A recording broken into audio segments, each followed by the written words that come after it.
இப்போது புதிய அறிமுகம் ஆச்சி ஹோட்டல் சாம்பார் மற்றும் ஆச்சி இடிச்ச சாம்பார் வகைகள். தற்பொழுது பிரேமலதா விஜயகாந்த் செய்தியாளர்களை சந்திக்கிறார். அதனை நேரலையில் பார்ப்போம்.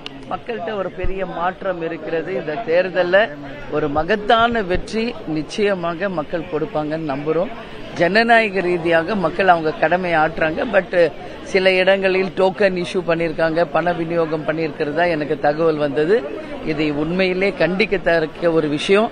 தேர்தல் ஆணையமும் காவல்துறை தான் இதை நிச்சயமாக தடுத்து இருக்கணும். பட் நிறைய இடங்களில் இது நடந்திருக்கிறது. தேர்தல் ஆணையம் ஒரு நல்ல ஒரு ஆக்ஷன் அதில் எடுக்கணும்னு நான் கேட்டுக்கிறேன். பட் மக்கள் ஒரு மாற்றமும் ஒரு மிகப்பெரிய வெற்றியும் நிச்சயமாக ஜனநாயக ரீதியாக தருவார்கள் என்பதில் நம்பிக்கை இருக்கு.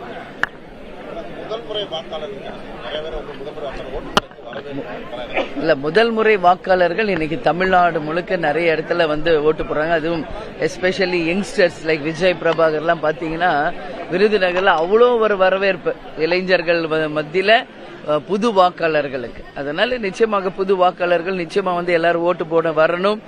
எல்லாம் ஒட்டுமொத்த மக்களும் நம்ம ஜனநாயக கடமையை ஆற்றணும். எல்லாரும் ஓட்டு போடுங்க. அவங்க மனசுக்கு யார் யாருக்கு ஓட்டு போடணும்னு நினைக்கிறீங்களோ அவங்களுக்கு ஓட்டு போடுங்க.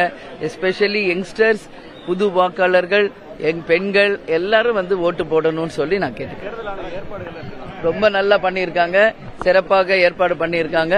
உண்மையிலேயே வாழ்த்துக்கள். ஆனா அதே நேரத்தில் இந்த டோக்கன் கொடுக்கறது, காசு கொடுக்கறது இதெல்லாம் கொஞ்சம் தடுக்கணும்.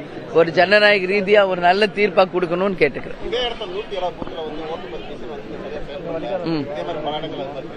அதுதான் இப்ப அந்த மாதிரி எங்கெங்கெல்லாம் இஷ்யூஸ் இருக்கோ அந்த உடனடியாக அந்த மெஷினை சேஞ்ச் பண்ணி, சப்போஸ் அதுக்கு டைம் வேணும்னா இன்னும் கொஞ்சம் எக்ஸ்ட்ரா டைம் கொடுத்து எல்லாரும் ஓட்டு போடணும், எல்லாருக்கும் அனுமதி கொடுக்கணும், அனைவரும் வாக்களிக்கணும்னு நான் கேட்டுக்கிறேன். நன்றி நன்றி நன்றி. இப்போது புதிய அறிமுகம் ஆச்சி ஹோட்டல் சாம்பார் மற்றும் ஆச்சி இடிச்ச சாம்பார் வகைகள்.